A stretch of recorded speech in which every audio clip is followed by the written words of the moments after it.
What is up?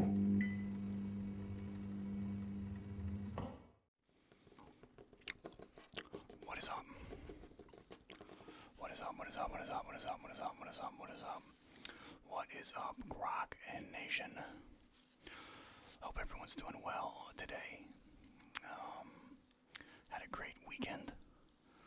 Or rather, it's a end of the week day for me, but it feels like my weekend is my days off. I did a lot of barbecuing and such. And yeah, I'm really enjoying this final last stretch of cool weather as the hot weather's finally starting to form in my life. Well, guys, we are now up to part 3 of our read-through of the UFC Encyclopedia. It's been a while. I actually planned on doing one last week when I did the Game of Thrones or the World of Ice and Fire read-through, but I needed to get an actual mount for an overhead mount for books. Before I was just using my regular mount and I was bending the arm and it just was not. All my videos looked like this, like they were like this, so you couldn't see the bottom. It was because of the way the camera was angled. But now I got it right over top. You can see every page. It's going to be a lot better. So yeah, I'm going to make a lot more content with books. I am going to be doing a part 2 of the World of Ice and Fire as well. We'll be covering another region of Westeros, but tonight we are going to continue on with the UFC Encyclopedia. We ended off with G, so that's where we're going to start. So let's get into that. Okay, so first and foremost, we're going to do what we always do in this series. We're going to remove the cover.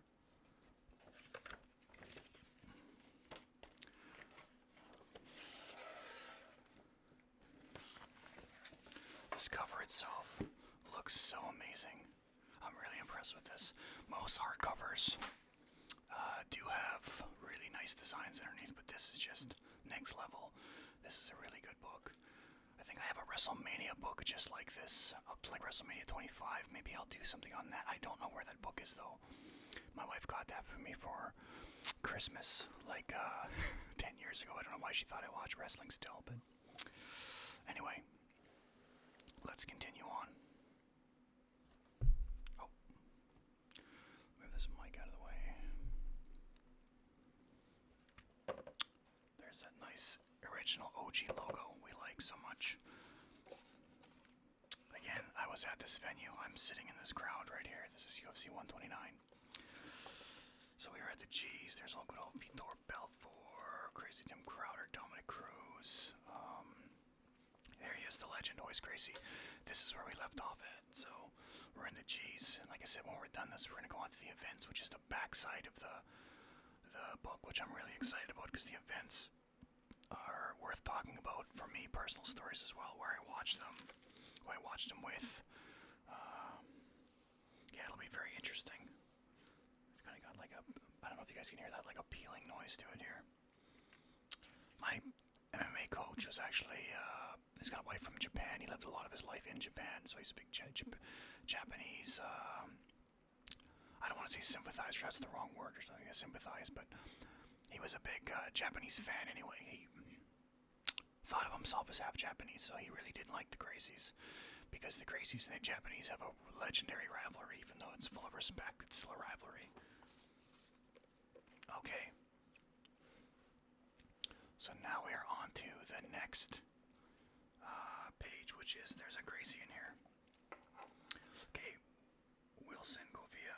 I don't remember this fighter, although the name does sound familiar. Govia came into the UFC with a spotty 6-3 record, and few expectations from fight fans, but came hard. Then came a hard-fought loss to Keith Jardine at the Ultimate Fighter 3 finale in 06. And the MMA world started to pay attention to the Jiu-Jitsu black belt. I don't know who this guy is. Who did he fight? He fought Jason McDonald. That's another UFC journeyman. I don't know who this is. I got no stories for you guys. Renzo Gracie. This is one of the legendary fighters of the Gracie family. He made most of his mark in Japan, but like most of the Gracies, most of his accolades come from jiu-jitsu achievements in jiu-jitsu tournaments such as Abu Dhabi, all that stuff. He had a decent run in mixed martial arts. He had a good fighting career in Pride. Probably his biggest thing people would remember him for in Pride is Sakuraba breaking his arm during a Kimura, when Sakuraba went through that crazy, crazy phase of beating the Gracie family constantly. Yeah, I really don't know what else, much more there is to say about Hanzo. I don't know if he had any other notable fights in his career, any big fights. He's probably one of my favorite MMA characters of all time in terms of personalities. He's very, very liked in the MMA community. Super, super respectful guy. Super funny. He actually isn't Royce's brother. He's Royce's cousin. This is Carlos's son. Carlos's sons were Henzo and Hyen. They were both fighters and amazing jiu-jitsu black belts. Tyson Griffin. This isn't Tyson Griffin. Oh, this is TJ Grant. I was going to say, this looks like that Nova Scotia guy. Yeah, TJ Grant from Cool Harbor, Nova Scotia, Canada. Oh, I don't remember much about this guy, to tell you the truth. He beat Kevin Burns, and he beat Ryo Chonin, who's a really legendary Japanese fighter. I don't know much about this guy. But Tyson Griffin was one of those fighters. I remember watching a prelim. Tyson Griffin and Frankie Edgar was both their UFC debuts. It was probably one of the most exciting debut fights in UFC history. I think it was UFC 68, but don't quote me on that. The UFC where Anderson Silva fought Travis Lutter, the winner of The Ultimate Fighter, the comeback. But they were in the prelims, and I didn't get to see the prelims until we got the DVD. Like 6 months later. I think it used to be like 6 months or 3 months after a UFC event, the DVDs had come out. And that fight is easily the best fight on that card. Both of them would become prominent UFC figures, though. Frankie obviously would become a legendary lightweight champion. Josh Crispy, I don't know who this guy is. It says here he's a WEC fighter. He's beaten Mark the Machine Hominick, a really good Canadian fighter, Elsie Davis, Mika Miller, and Jens Pulver. That's a lightweight legend there. At this point, he's 0-1 in the UFC, and I gotta tell you, I don't know if he ever did anything better in the UFC. Not very notable for me anyway, I don't remember him. Kendall Grove, the Spider. I think he was a UFC winner, Ultimate Fighter winner. Yeah, he was UFC Ultimate Fighter 3 middleweight winner. Kendall Grove, man, it's been a long time. He's been retired for quite some time now, guys. I can't really think of any big wins he's ever had. He's beaten Evan Tanner, the tragic Evan Tanner. He's beaten Jason Day, Jake Rochold, and Corn Raylick. I don't know who the hell that is either. He has losses against Patrick O'Day, great Canadian fighter, Jorge Rivera, Mark Munoz, an amazing ground and pound fighter, Ricardo Almeida, great Brazilian fighter, and Damian Maia, one of the best grapplers in UFC history. Yeah, he was a really, really colorful character. And I can't remember what fighter it was during the Ultimate Fighter, but the guy was having problems with his old lady at home, and he was crying about it to the house, and Kendall and him had to fight later that week. And I remember in the testimonials, he was telling him quit crying about his girlfriend, he'll take care of her, he said. It was just so funny. Okay, over here, if you're a fan of super, super, super exciting fights, non-stop, 100% cardio, no one's gassing, Clay the Carpenter Guida, he's probably one of the most exciting UFC fighters of all time, and that is a bold statement to make, but his fights are on highlight reels when you're trying to show somebody UFC. Clay Guida is who you want to show. Man, I don't think he ever got a title shot. I might be mistaken on that, but he's 8-5 at this point. But all of his fights are dog fights. Oh my god, man. So we can go over some of their fights. That's right, I forgot about that.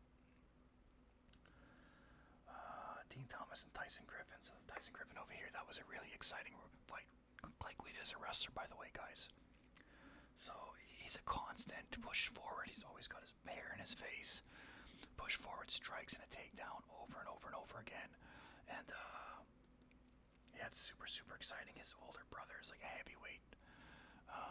He tried to get on the Ultimate Fighter and he couldn't get past the prelim fights to get into the house. But yeah, one of the most exciting fighters of all time. There is never a boring fight with this guy. Melvin Gillard. He was from the Ultimate Fighter Season 2. He lost in his first fight. He was on Team Franklin. The Ultimate Fighter 2 was Rich Franklin and Matt Hughes. One of the most comical memories of this guy in that house is Matt Hughes is playing mind games with all of the Rich Franklin fighters, including Melvin. And remember, at one point, Melvin was talking about how he was gonna beat up Matt Hughes. At the time, the guy was brand new, and Matt Hughes was like king of the welterweights. So it was really fun coming from him. Yeah, the Young Assassin, his nickname was. I really can't tell you any great fights he had. He's got 2 victories over Gleason Tebow and Ronnie Torres, sorry. But he's got one over Evan Dunham as well. Wow, okay. So I guess he had quite a bit of a Lola run, but definitely not that memorable in the UFC.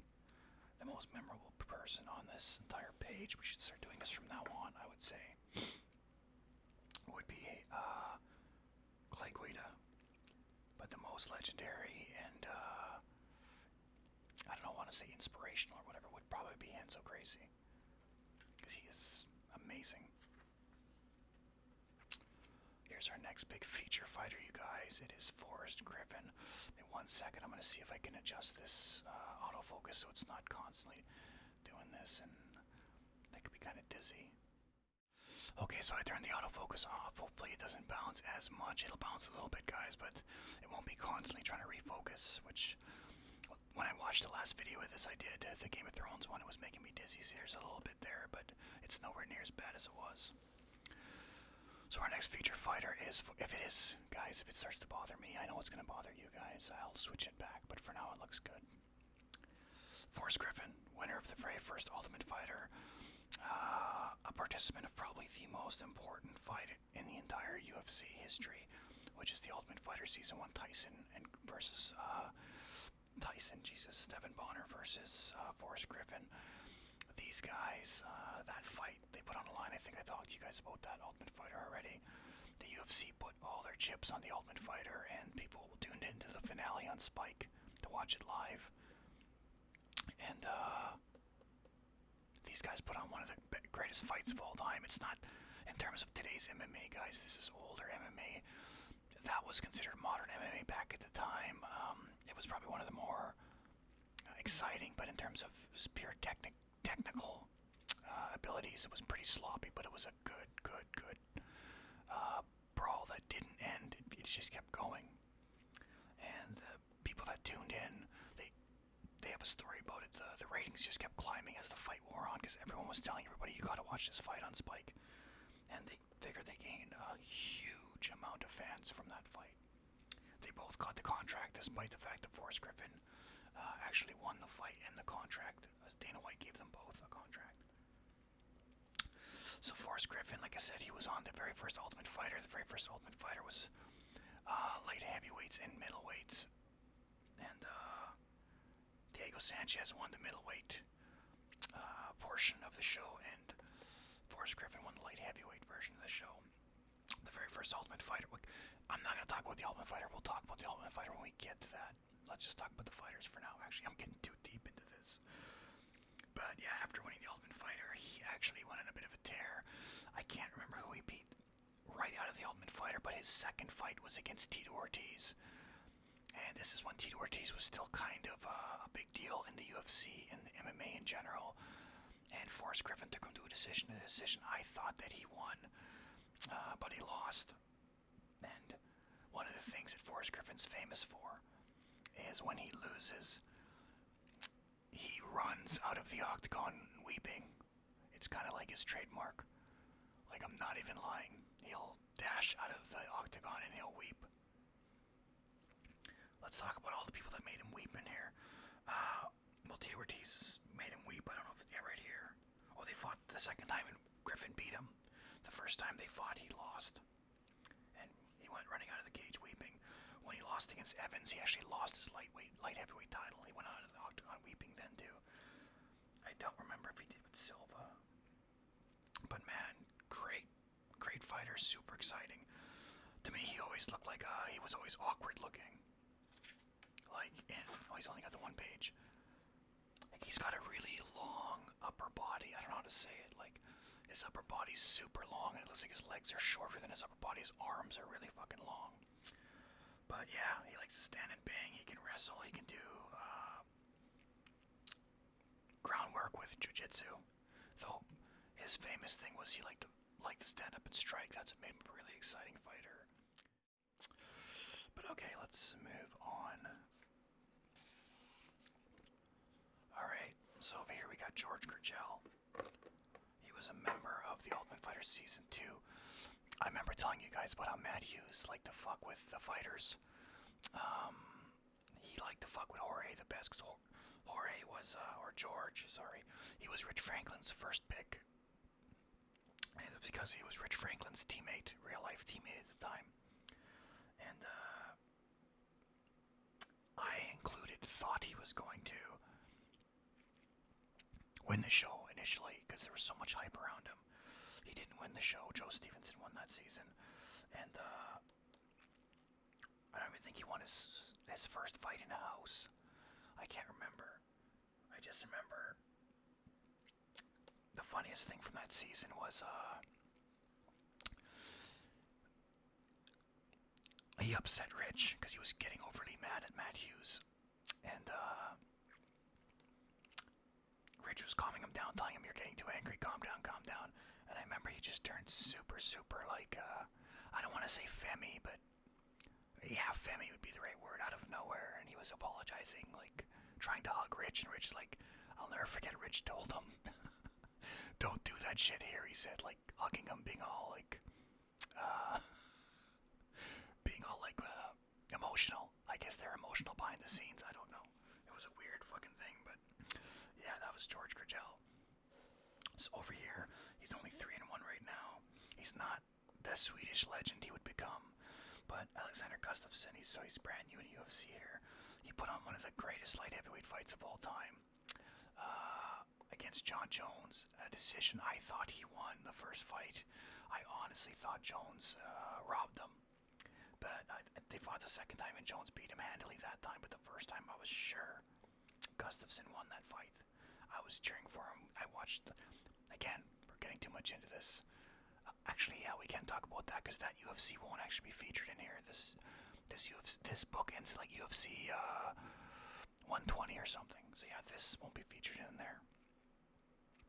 But yeah, I thought he won. I was watching him with my buddy Jackass in my apartment, and we were both thinking he won. Keith Hackney. Keith Hackney was the first person that fought in the UFC. He's in every documentary you'll ever hear about the UFC or MMA in general. He fought Emmanuel Yarbrough, a 600-pound sumo wrestler, and he knocked him down and he soccer kicked him in the face and sent his teeth flying towards the commentators. And that really showed the world like what the UFC was about. It wasn't staged, it was real fighting, and it set the tone. Of course, the rest of the UFC, that event would would be dominated by Royce Gracie, and his submissions, which the world had never seen at that point. Okay, so up next, or I should say, I'm pretty sure Hackney is the fighter that beat a Japanese fighter with groin strikes. He got him like with his legs spread on the ground, and he just kept hitting his groin because there was no rules except for eye gouging back then. And he tapped out that Japanese fighter with groin strikes. It's one of the most vicious things I've ever seen. Mark Hall, another original OG fighter from the first UFCs.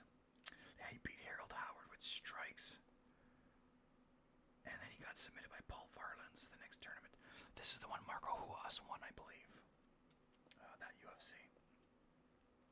So he's only 4-3. He only had those 2 fights in UFC.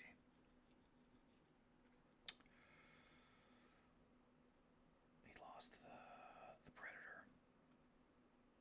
So he lost to Don Fry as well. That was his other fight he had. And there's no shame in that. Don Fry is one of the greats. Superman Dennis Hallman. Superman Dennis Hallman is one of the reasons the UFC put a dress code on in the early 2010s.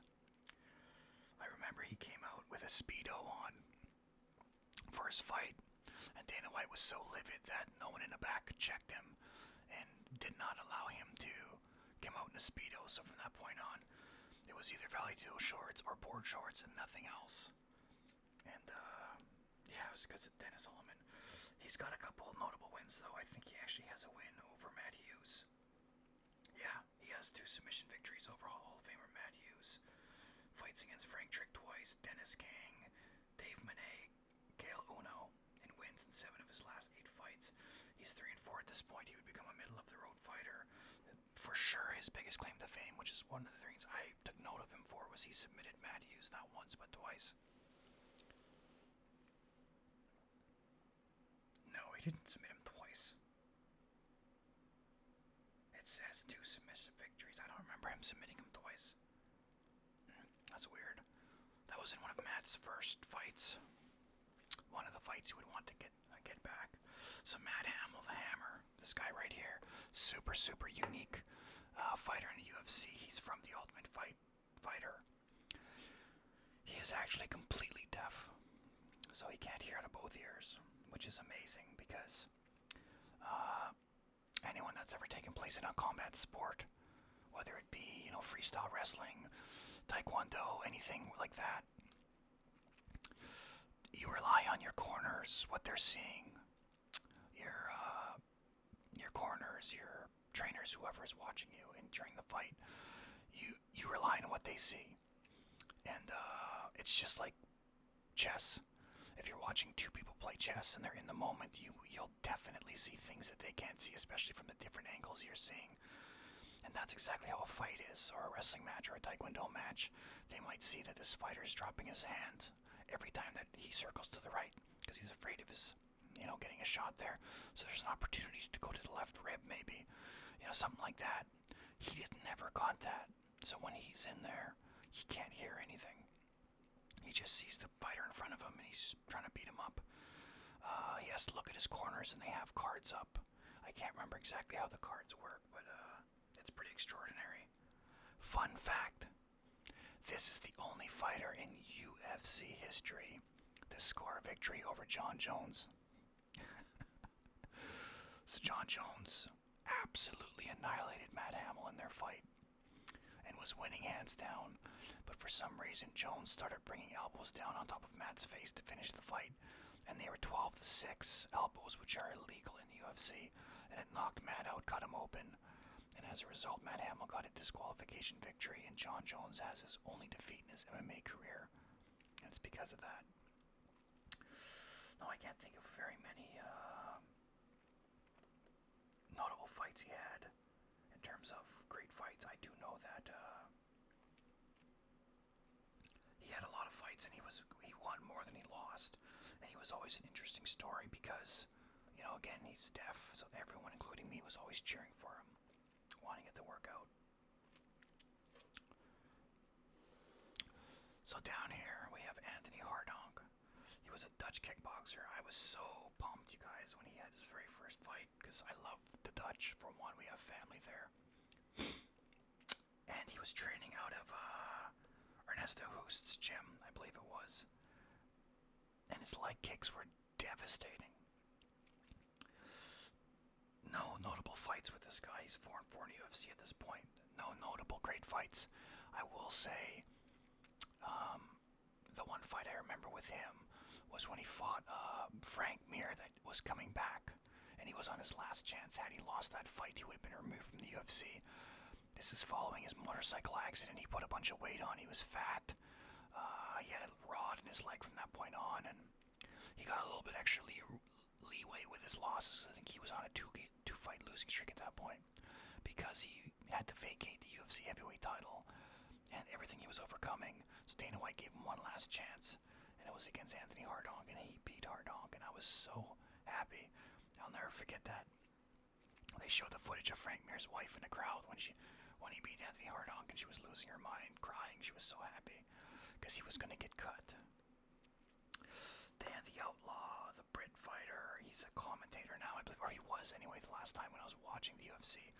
I don't know if he still is, but I really, really like scrappy fighter, British fighter. He was a fan favorite. His big red mohawk is what everyone remembers him as. Yeah, he's got wins over Marcus the Irish Hand Grenade, Davis, Mike Quick-Swick. His biggest fight for sure is he was one of George St. Pierre's title defenses. One of the ones I watched. And it wasn't even a close fight. George did what George does best at the time. Probably one of the best ever, aside from Habib, is he ground and pounded and grinded him out, and there was nothing Hardy could do about it. Up next, Gerald Harris. He's from the Ultimate Fighter 7. I recognize the name. I don't remember any fights he's been in. He's 3-1 at this point, so he is on a bit of a winning streak here. I don't know anything about this guy, guys. I'm sorry. Like I said, I recognize the name. Ultimate Fighter Season 7 as well. I think that's the Nogueira Mir season.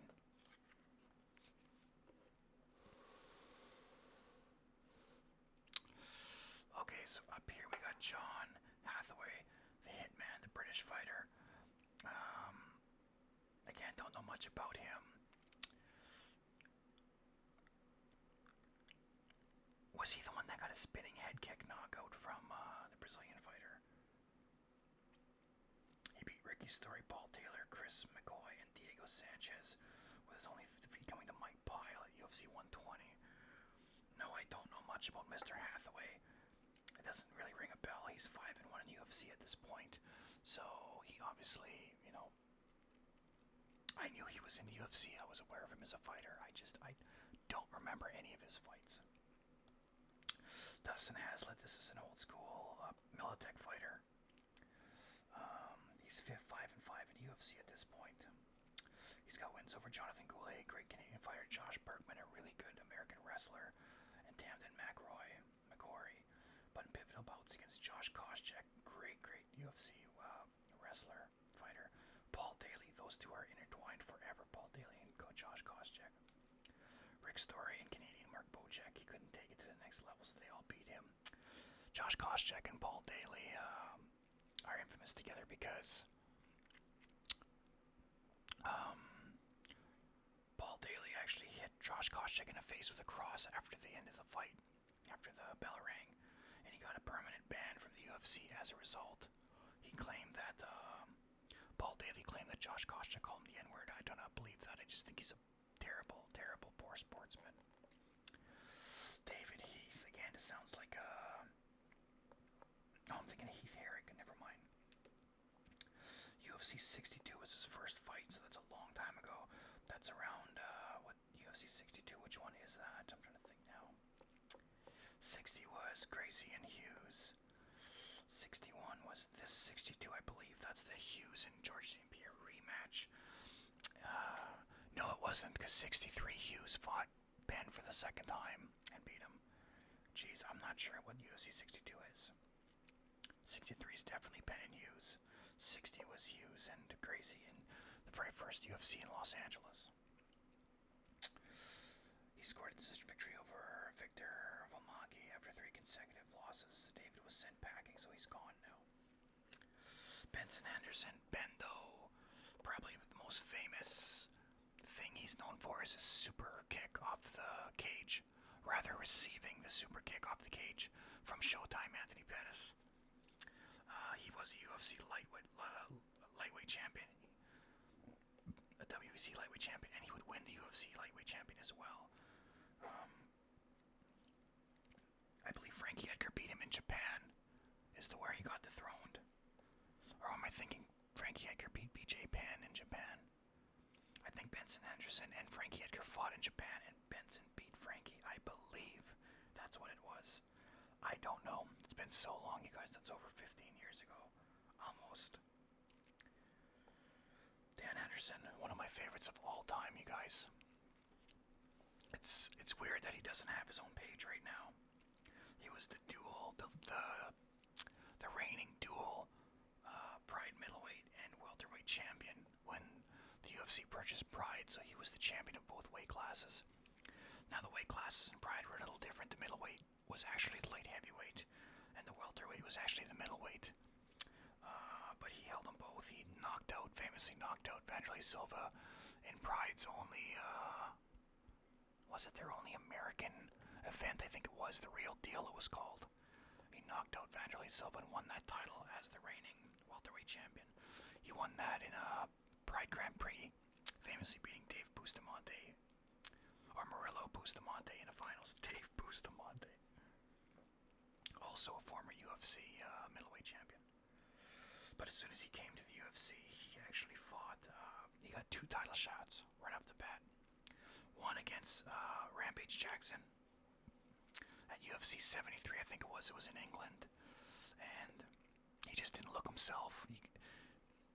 His style of fighting is something I always tried to emulate. I used to train like him. I used to try to fight like him. Even the one fight I had, it was a straight Dan Henderson fight. Exact same style. I love him. He's one of my favorite fighters of all time.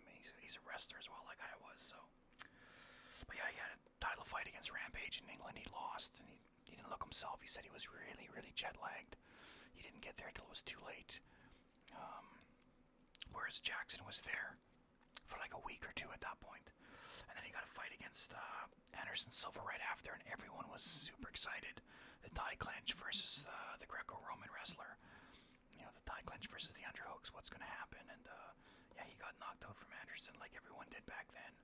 But one of my favorite fighters of all time. It's not going to be in here, but he had one of the greatest fights of all time against Shogun Rua. Their first fight. Yeah, it's probably top 3 most exciting UFC fights of all time. He never did win a UFC title, which sucks. He actually got a title shot against Michael Bisping when Michael Bisping was the champ, because Bisping offered him a rematch after being humiliated by him at UFC 100. And he actually knocked down Bisping during that fight and almost finished him. It would have been so great. So Johnny Big Rig Hendricks, big American wrestler, Brick Shithouse Farm Boy. He actually should have beat George St. Pierre in their title fight. They had a title fight. I can't remember what UFC that was. But he beat him. I'm sorry, I don't know how George won that fight on decision, but Johnny beat him. After the fight, I think it was between then, and I don't know if they had a second fight. No, George retired.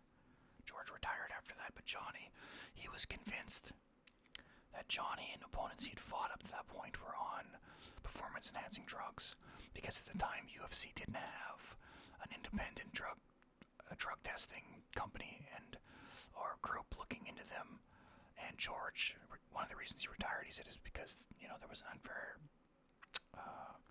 playing field, because he was certain these guys were juicing. I'm pretty sure Johnny pissed hot in one of his fights afterwards. Or maybe this was while he was training for the second St. Pierre fight. I can't remember. I do remember he pissed hot, and it kind of confirmed what George said. The UFC actually brought in US VAT, I think it was called. The same people that look into the Olympic athletes and everything. I think they actually got rid of them recently, but him and George St. Pierre are the reason that got brought in. Around that time, there was a lot of abuse on legal performance-enhancing drugs as well, such as TRT was being used a lot with the UFC fighters that were late 30s, early 40s. Their bodies were looking like Greek gods again, and it's like, how is this fair? If I'm looking at Vitor Belfort, for example. And, the biggest person that should have been bitter about it was actually Mike Bisping. He got knocked out from Vitor Belfort, and he lost an eye over it, and Vitor Belfort was on testosterone replacement therapy. Okay, so Ed Herman. He is from The Ultimate Fighter Season 3. Oh jeez, who was the coaches? It was green.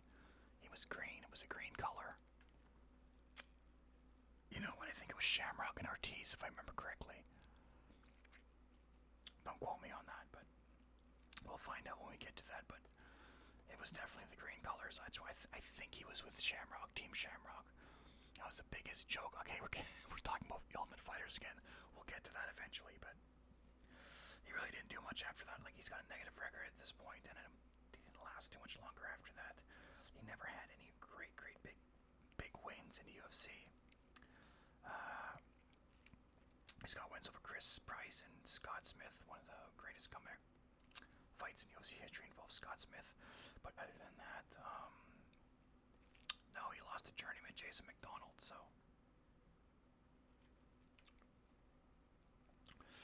up next is Crazy Horse, Texas Crazy Horse Heath Herring. He's 2-3 here. He was a very prominent figure in Pride.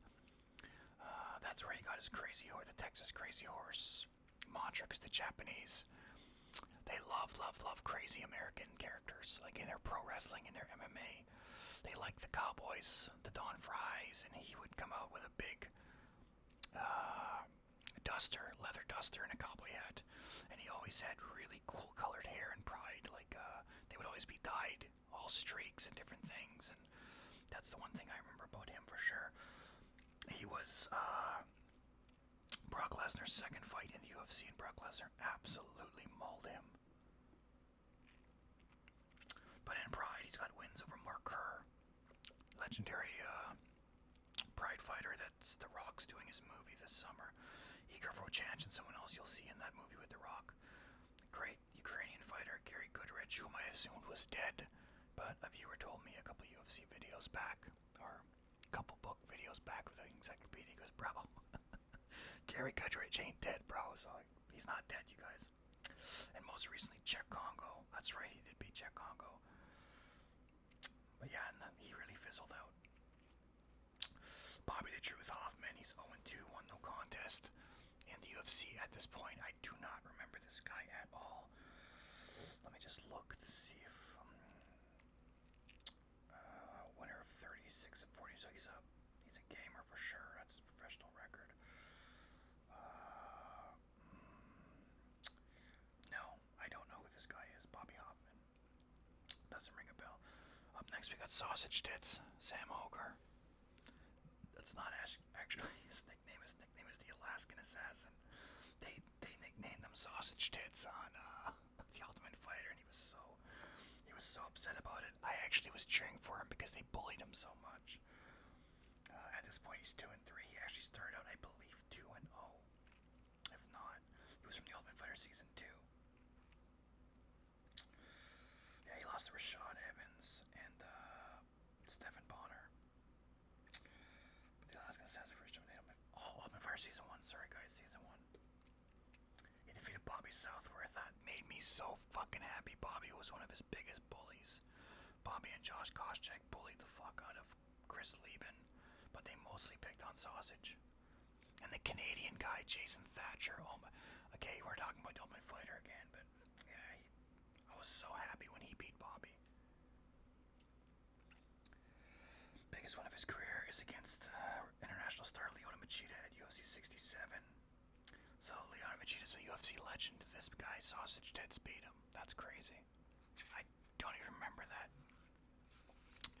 So up next, one of my favorites of all time, Matt Hughes. Unfortunately, his legacy is getting a little tainted, as it sounds like he might be a little wife-beaty. But we're going to discuss that here in this section as to why he might be a little wife-beaty. And maybe don't give him a complete break. Obviously, wife-beaters are pieces of shit, but there might be a reason why this is happening. We'll discuss that shortly. So at this point, he's 18-6 in the UFC. He's a two-time or three-time UFC welterweight champion. He lost the pen. He won it again. So he's a two-time, but he defended it like 5 times. Yeah, it says two-time here. He never did win it again. He defended it like 5 times. He was my first UFC wrestler I really watched live while his career was going on. By the time I started training mixed martial arts. The pure wrestlers were pretty much all but gone. I love them all. The Mark Holmans, Kevin Randlemans, and the Matt Hughes in the UFC. As you can see, back then they used to be able to fight with wrestling shoes, which I thought was so cool. It says he's got the 18 most wins, or 18 wins, most UFC wins of all time right now. I think that's beaten now for sure. John Jones, I want to say beat that. Trying to think of all his credible wins, or his notable wins. All these old ones against Ignatov, I'm not sure who that is. Sakari. Carlos Newton, this one is a really memorable fight. If anyone's ever going to talk about Matt Hughes, they'll talk about the Carlos Newton fight. So Carlos Newton right here, as you can see. He got Matt Hughes in a triangle choke, and Matt Hughes picked him up and rested him against the cage. And it looked like he was passing out. Matt Hughes actually said he was passing out. Had what had happened next not happened, Carlos Newton would have won the fight. So Matt was holding him up and he was blacking out. And he actually brought him down in a power bomb. And he knocked out Newton. The back of Newton's head hit the mat and he got knocked out. And Hughes was still semi-conscious while he was on his guard, and the referee called it off, gave it to Matt Hughes. But like Matt said, if Matt dropped him and he hadn't got knocked out, he would have choked out Hughes and he would have won. And that would have been the end of his UFC title reign, the first one. Carlos Newton's Canadian fighter from Toronto, I believe. Yeah, I was going to say you should get 2 pages. So Hughes and Shirk, UFC 42. This is the first time I've seen Sean Shirk. He's like basically a mini version of Matt Hughes. They're the exact same fighter. He's a lot bigger than Shirk. Shirk's sort of natural lightweight. So this one is a really notable fight in the career of George St. Pierre as well. So he fought Hughes at UFC 50. George, I think he went 3-0 at this point. He was someone I was really watching in the prelims because he was Canadian and he was a really, really good little fighter. And Hughes was winning that fight, or rather St. Pierre was. And then St. Pierre ended up getting caught in an armbar. It was such a sloppy armbar. And George says afterwards he was just starstruck fighting him. You know, it was the first time he'd fought one of his heroes. And yeah, it really threw off his game. So I do believe that, because I would be super nervous if I fought one of my heroes as well. So Matt Hughes and Frank Trigg 2, this fight was something else. This was on the pay-per-view following the very first Ultimate Fighter.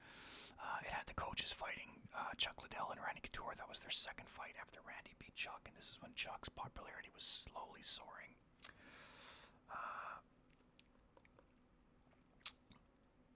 Hughes got him in a rear naked choke, and it looked like Matt was going out. You can see his face is purple here, and Matt actually turned it around last second, and he picked up Frank Trigg, and he ran him across the octagon and slammed him towards his corner. He picked him up and he took him towards his corner, so his coach, Pat Miletich, could give him some advice, and it's one of the most iconic scenes in UFC, because he picks him up and he runs him across the gate and slams him down. It's so cool.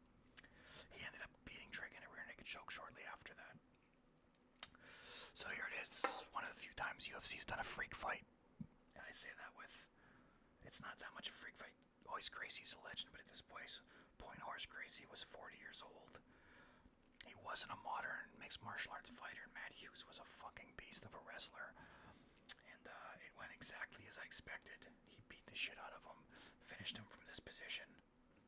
I remember John McCarthy was telling the story because he was refereeing it, and he's a Gracie Jiu-Jitsu black belt, and he said it was breaking his heart watching him get beat up from Hughes because, you know, Horace Gracie, I'm sure if you gave 5 more years on him, he was 35 instead of 40,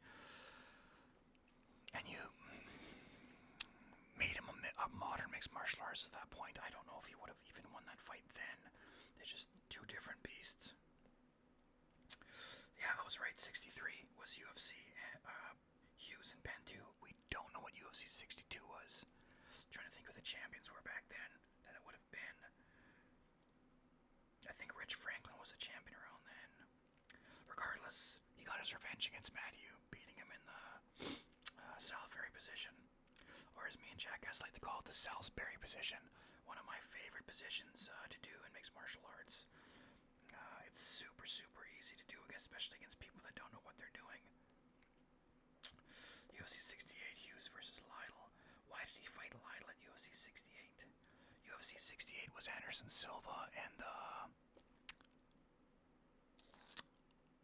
Rich Franklin, I believe. No, Jesus, UFC 68 was Anderson Silva and Travis Lutter. So Hughes was without his title then. He lost it to George by this point. I think he lost UFC 65, yeah. He lost UFC 65 to George St. Pierre. He rematched him. And that started George's first reign, which only lasted one fight. His first reign, he got beat by Matt Serra here. UFC 85, Hughes and Alves. I remember that fight. Hughes versus Serra. Again, this was a no-brainer. It was an easy win for him. Here he is fighting Renzo Gracie. Again, it was another one of they were spinning it like the Renzo's cousin Hoyce fought him, like Hughes versus the Gracie clan. Hughes versus Almeida, which is also a Gracie fighter. He was a Gracie Jiu-Jitsu black belt. And then Hughes versus Pen 3, their trilogy fight. BJ beat him. One of BJ's last good fights. BJ would go on to fight George St. Pierre for his... I think that was before. Oh, I can't remember when was Hughes and Penn. Or sorry, St. Pierre and Penn. At this point, St. Pierre had beat him at UFC 52 Canada versus USA. And, was that 52? Regardless, he lost to George St. Pierre and he ended up rematching him. And, at welterweight for the welterweight title years later during George's second reign, and he lost to him. Okay, so let's discuss his domestic abuse. It's not even allegations, it's a fact that it happened. Not only that, but his brother, actually he's got an identical twin brother, Mark Hughes, who actually had one fight in the UFC. Also filed a restraining order around him that same time, and this all happened in 2019, because Mark apparently choked out his son, Matt Hughes' nephew. Mark's son, he choked him out. And Mark filed a restraining order against him the same time his wife did. Now, when I told you guys at the beginning that there's a reason why, that he might be the way he is now, and it's not an excuse at all, because though it's the same person, the same body of the person, it's not the same person in the head, is what I believe. In 2017, Matt Hughes was involved in a train accident. A train actually smoked him while he was in a truck, and he somehow survived, but he has never, ever been the same since. He can't talk the same. Even his wife, when she filed a restraining order for domestic abuse, said that he would have angry outbursts he never used to have before. So there was some neurological damage that made him kind of a different person, and that person is an asshole. That's the person that choked out his nephew and caused his brother to put a restraining order on him as well. But it's really, really unfortunate, because that really tainted his legacy. He actually retired the year this book was made, 2011. I believe this book was 2011. But he actually retired, and he entered the Hall of Fame that same year at the age of 36. So, yeah, it's really unfortunate. I don't think UFC has anything to do with him ever since then. I know Dana White distanced himself from him, and he was one of Dana White's flagship guys. He was going to be like the next Chuck Liddell, for the next legion of fans that come in. He's a pioneer, right, that you can look up to, but that really tainted everything. It's really unfortunate, but still one of my favorite fighters of all time. It's unfortunate the way, like I said, everything ended for him, but a lot of super, super, super exciting fights in his career. I forgot that he was actually nicknamed the Gracie Killer because of the amount of Gracie black belts and Gracies that he had beaten. Almeida, Renzo, Serra, and Hoyce as well. Obviously, that's the name of Japanese fighter Kazushi Sakuraba, who actually fought a ton of Gracies in Pride, but that was a nickname that Matt Hughes got coined on him. Never held a black belt, but he had submitted Brazilian Jiu-Jitsu black belts. I know Joe Rogan always assumed or said that he should have had his black belt because his grappling was world class. But let's move on here. So I actually, guys, got a confession to make. I don't know if you guys can spot it or not, but I actually finished this video at Hughes.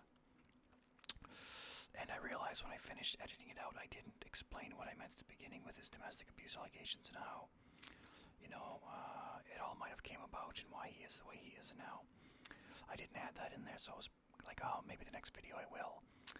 But luckily enough, when I edited the whole video and I uploaded it to YouTube, I looked at the preview and I hadn't done any of my transition cuts, so you can hear me talking normally in between. So I'm like, you know what, I'll just continue on, because we only went from G to H. Let's just keep going a little bit more. Okay, so up next we have one of my favorite Canadian fighters of all time, Mark Hominick. Mark the Machine Hominick. He actually fought at 129, the UFC in Toronto me and Jackass went to. He had a title fight against Jose Aldo, and Jose Aldo had a brutal time trying to cut weight, and it almost cost him the fight against Hominick. The most memorable part of that fight, obviously, was Mark started to take over the fight in the later rounds, but Mark had a massive hematoma on his head. He looked like Scanners, and they didn't stop the fight. They let it keep going. It was crazy. Another little side story with Hominick and GSP, or George St. Pierre, and a bunch of those fighters from that Ontario area. Their coach was a Canadian kickboxer called Sean Tompkins, and he was such a nice guy. We actually met him at this event, me and Jackass, at the expo, and he took some time to talk with us. It was so nice of him. Like, he took a lot of time, and yeah, he passed away like 3 months later. Tragically, he had a heart attack. It was a shock to the MMA world. It was a shock to the Canadian MMA scene. Everybody knew him. He was such a class act, and he was Hominick's coach. He gave me and Jackass a really good breakdown of what Hominick's chances were against that fight. And it didn't sound too good. Okay, so up next we have Jeremy Horn, a true pioneer of mixed martial arts and the UFC. He obviously has a 6-7 UFC record, but he's been around for like forever. As you can see, 95, 21, and 5 is his professional record. He had a guillotine win over the Iceman, Chuck Liddell, in 2005. 2005 is when Liddell got his revenge against him. He was one of Liddell's first title defenses, and he wanted to get back at this guy for beating him. This guy was a Militech fighting championship, or Militech fighting fighter. So Pat Militech's fighter, his teammate was Matt Hughes, who we just talked about. My favorite Jeremy Horn fight would probably have to be against Frank Shamrock. One of Frank Shamrock's title fights was against Jeremy Horn, and it was such a good clinic. Jeremy was just young then, but he put up a really good fight against Frank. So another Canadian pioneer, old Harold Howard, the Canadian, I believe he was a Canadian lumberjack. Yeah, he was our first big Canadian pioneer. Big brawler, big bar brawler. He fought a UFC 2, where he knocked out Ronald Payne in 46 seconds, and he was submitted by strikes from Steve Jenham. I remember that fight. In between, he gained most authority, but before a bout, he didn't fight. The Ultimate Fighter 3 tournament semifinal against Royce Gracie, which the UFC legend withdrew due to exhaustion before a single blow was thrown. So yeah, Royce pulled out of that fight and he got a free win. That's how he went to the finals of his UFC. And who the hell beat him in that UFC? Oh, I can't remember. He didn't win the UFC regardless. I think it was, I can't think of the guy's name. He's actually a jiu-jitsu practitioner. Steve Jenham. Is that it? Maybe that, yeah, Steve Jenham. I think that's the guy that beat him in the finals. After Royce pulled out, Jenham was a last-minute replacement. John Howard Doomsday. I remember this guy. He's 4-2 in the UFC at this point. Obviously, he had a fight against, who is that? No, that's not who I thought it was. I thought that was Forrest Griffin. No, this is a welterweight. by Dennis Hallman are notable wins he's got. Followed by a KO of the night over Daniel Roberts in March of 2010.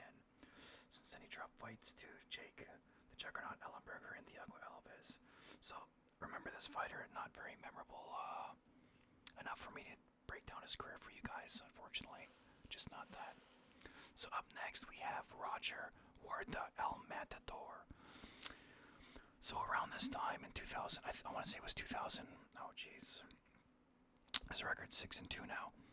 So he came into the scene somewhere around 2008, 2009, and he was undefeated. He was a handsome Mexican-American fighter, and he had wicked fights of the night. Like, he had a really good fight against Leonard Garcia, and he's most notable for being the first MMA fighter on the cover of Sports Illustrated. It was during that fight. I remember the cover. It was him throwing a deep kick, and that's what made him like this rock star. Dana White was going to push him all the way to the top until he lost to Josh Koscheck, and or was it Kenny Florian? Consecutive losses. Did he lose to Koscheck? I remember the fight he lost because in the previews I remember he was very confident. He was undefeated at that point, and I remember he was telling the camera in his interview that the truth is he was never going to lose, and he lost that fight. I think it was Kenny Florian that beat him. I don't think it was Gray Menard. I think Kenny Florian gave him his first one. I thought it was Josh Koscheck though, but he's 6-2 here, and those are his only 2 losses. So no, it was Kenny Florian that beat him, and it was kind of an upset. I remember that was like they figured if he won that fight, he was going to get a light heavyweight title fight or lightweight title fight. Jeez, him at light heavyweight. Up next, we got Fabio Aja. I don't remember this fighter at all. The king of the armbar. He's 3-4 in the UFC. I know for sure that my armbar is better than anybody else's. He said in 2001. So he's 3-4 in the UFC from 99 to 2001. I don't know who this guy is at all. He finished Laverne Clark in a rematch. That's the only fighter I know of this list. Taju Takasi and Phil Johns. But for all the big names like Kale Ono and Dave Monet fed in this guy too, so don't know this guy. Brad Himes, the hillbilly heartthrob, 0-3 in the UFC. Ultimate Fighter 2 fighter, I remember, heavyweight. A former Division I football player from Missouri. Brad Himes moved from I think he was in a final, was he? Against Rashad. Yeah, he made it to the finals against Rashad Evans and he lost. And then he lost all his other fights and they cut him. I remember that now. So down here we got James the Sandman Irvin, welterweight fighter. He was a fucking brawler. He had knockout highlights. That was his big claim to fame. He had a lot of knockout highlights. That's why he was called the Sandman, because he puts you to sleep. He knocked out Terry Martin, is a good fighter. Hector Ramirez, very good fighter, and he knocked out Houston Alexander. I believe we discussed him already in the very first video. The guy with the daughter he gave his kidney to. With a single knee KO of Martin of 8-second finish, and the 8-second finish of Alexander being particularly memorable. Yeah, I remember this. I remember that. Fortunately for Irvin, he had key losses to Anderson Silva. No shame in that. That was Anderson Silva's one and only fight at light heavyweight. At the time, I think he actually fought later on in his career, but he moved up for one fight night fight to fight Irvin at light heavyweight, and he beat him. Unfortunately for key losses to Anderson Silva, Alessio Sakara, Thiago Alves, and Stephen Bonner, along with a series of injuries, weight class jumps, and out-of-ring issues kept the Californian from ever realizing his true potential on the world stage in UFC. So he was a WEC heavyweight champion at one point as well. I did not know that. Yeah, I forgot all about that guy. Eugene the Wolf Jackson, one of the original pioneers of the UFCs in the 20s, I would say. 20s and 30s. He's 3-4 here. The very first UFC game that came out on PlayStation, he was in there, I remember. Him and Dave Monet and Ken Shamrock. And if you want to sum up the mixed martial arts, great Eugene Jackson. Who did he fight here? I'm reading everyone's biography here. It's going to prolong everything here. Yeah, he was from the Dark Ages around the time Frank Shamrock was the champion. I don't know any of these fighters he fought.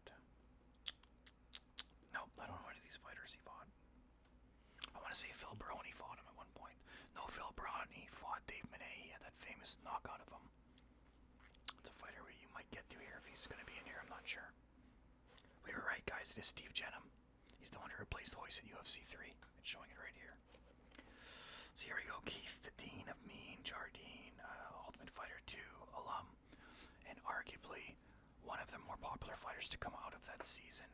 He had this weird style of fighting. It was odd. I'd never seen somebody fight like that until Dominic Cruz came around, but he was like the light heavyweight Dominic Cruz. I remember Wanderlei Silva came into UFC. He knocked him out cold. It was pretty ugly. And the one who scored monumental wins, he's beaten Forrest Griffin, Brandon Vera, and Chuck. I forgot he beat Chuck Liddell towards the end of Chuck Liddell's career. And then one who fell short against Wanderlei Silva and Thiago Silva. Win or lose, though, Journey is respected by his peers. Yeah, he was a really good brawler, but I remember I was so excited because that was Wanderlei Silva's first fight after his Liddell fight, which was a terrible, terrible fight, and I was so happy when he knocked out Keith Jardine with knees. Obviously, we talked about Steve Jenham. He's the one that stepped in last minute and replaced Hoyce Gracie in the UFC 3 tournament, and he beat that Canadian Harold Howard. He never fought again. 2-1 he was. Did he fight again? After the bout, and while Jenham submitted Mal to Brown in the first round. Yeah, he fought in the next UFC 4. An injury kept him from advancing. Okay. Ryan Jensen, 2-6 in the UFC. From Omaha, Nebraska, he never lost sight of his UFC goals on submission of the night honors at UFC 114. But back-to-back losses at the hands of Court McGee and Jason McDonald brought his stint in an organization to a halt. So, yeah, very non-memorable. Anthony Rumble Johnson here is a unique fighter. So at this point, he's 6-3. He's 6'2". Fighting at welterweight. This is crazy because this guy is a heavyweight, you guys. He used to cut ridiculous amounts of weight to get down to welterweight, and it was just too much for him. Then he moved up to light heavyweight, and even that was too much. Then he moved up to heavyweight, where he resides now. I think he's retired now, but he was a fucking beast back in the day. That's crazy that he fought Rick Clemente, Burns, and Josh Koscheck. They're all welterweights, and this guy's a heavyweight. That is nuts that he was able to do that. I believe he had a domestic abuse dispute as well. I am not entirely sure. I don't want to say that for sure, but I think he did. Then he beat Dan Hardy with his wrestling on March 2011, and his comeback after those losses. Dana White really didn't want to get rid of him because he is a specimen for sure.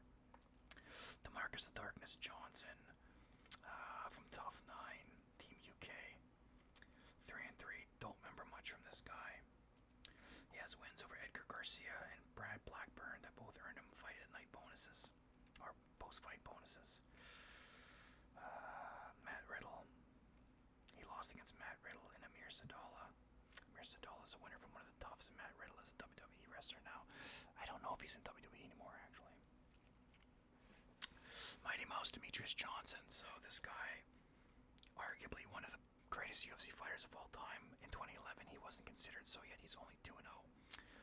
But he was actually part of one of the only trades that's ever happened in organized professional mixed martial arts. He was actually traded to ONE FC for Ben Askren when Dana White wanted to bring Ben Askren over. But he was the bantamweight champion for a long time. He defended it until Dominic Cruz beat him. But he had, I can't remember how many defenses of that belt. It was crazy. It makes him one of the greatest of all time. He doesn't have much of a resume here yet, though. He's only got 2 fights in the UFC. So 2011, he put the test. UFC need to have it nicely. So he beat Kid Yamamoto, which was a Pride star that came over, and Miguel Angel Torres. Those are 2 good wins right off the bat. Brian Johnson, the Fury. Don't remember this guy's 2-4. Just by the looks of it, I would say he's from the original UFCs. Yeah, he lost to Don Fry, Mark Coleman, Ken Shamrock. So yeah, he is really, really old. Wouldn't remember this guy. So up next is the GOAT. You might not be a fan of him. I'm not the biggest fan of the guy, but he is the undisputed GOAT.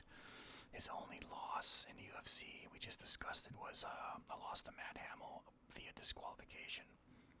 But yeah, he's like the Michael Jordan of MMA.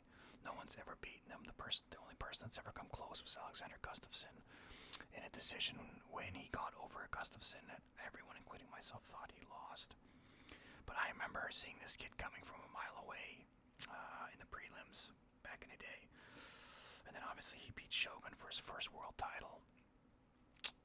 Shogun coming fresh off 2 fights against Lyoto Machida, and he just absolutely annihilated him.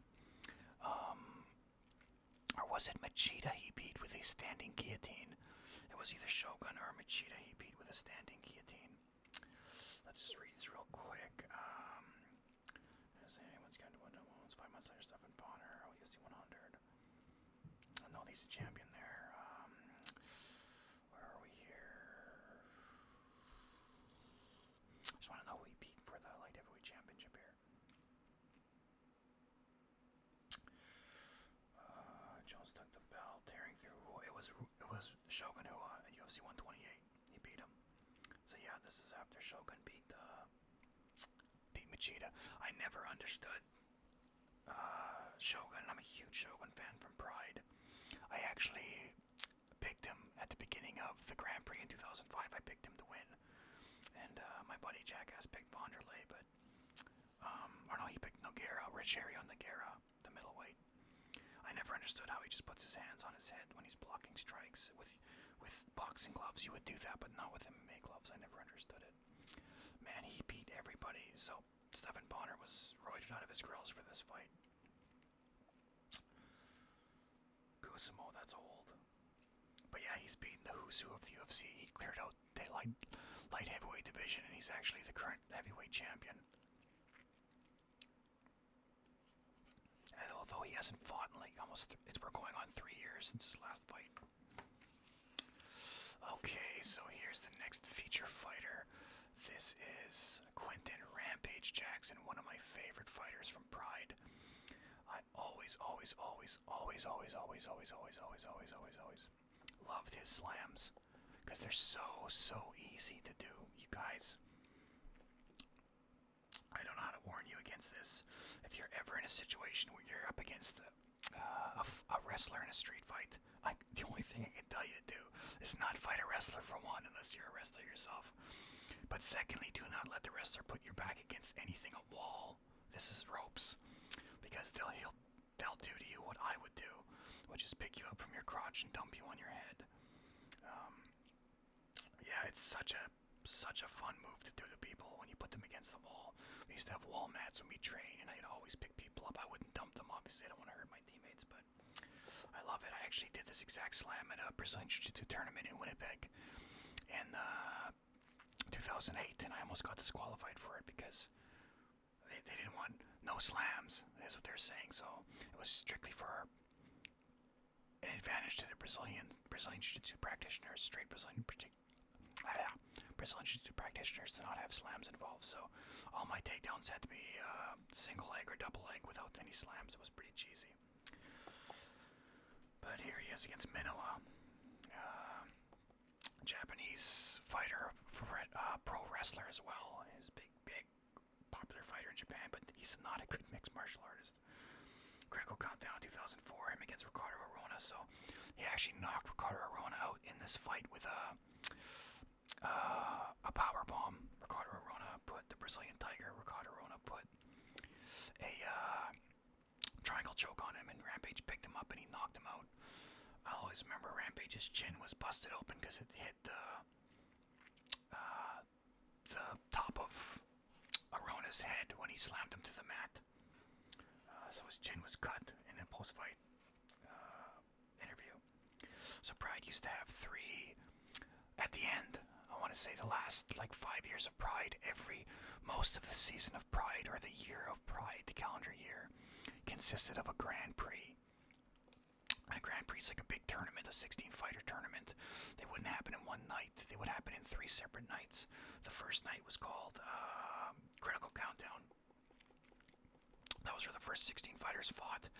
And then, what was the next? Oh, I can't remember. Critical Count, that might be the second one. The last one was always called Final Conflict. And, oh man, it's gonna kill me what the second round was. There's 3 events, 3 pay-per-views. I'm pretty sure Critical Countdown is the first one. That's the opening round. I couldn't. Maybe I'll see it in here somewhere. Probably not, though. No, I can't remember, guys. It's gonna come to me later. Shockwave was their New Year's Eve fight card. At the Saitama Super Arena, they'd always have a big New Year's Eve fight card, and it was packed. Pride Fighting Championship, guys, if you're a mixed martial arts fan at this day, you're a new one, maybe in the last decade. You don't know what you missed out on with Pride FC. It was next level. And he was one of the biggest stars in Pride. He was very, very famous for his slams. And this was his arch nemesis in Pride, Vanderlei Silva. He never beat Vanderlei Silva in Pride, but he beat him in the third fight in the UFC. Knocked him out hard right here. Third time they fought, he knocked him out. I was so damn happy because I'm such a Randy Couture fan. And I always thought that Dana White, and it really wasn't when I look back on it, it's just that the light heavyweight division in the UFC at the time, when Chuck beat Randy, was really only Chuck, Randy, and Tito wasn't fighting at that time. And Chuck had already beat Tito. So they didn't have really good opponents for Chuck. So I always felt Chuck was never tested. And the big dream fight was a prime Vanderlei Silva versus a prime Chuck. Everyone used to always talk about it. But I was so damn happy when Quentin came over. He was one of the first Pride fighters to just transition immediately over. And he knocked out Chuck. After Eastman was his first fight, and then he got an immediate title fight, and he knocked out Chuck. And, yeah, I was so damn happy because I was a Pride mark, and as well, I wasn't a fan of Liddell's.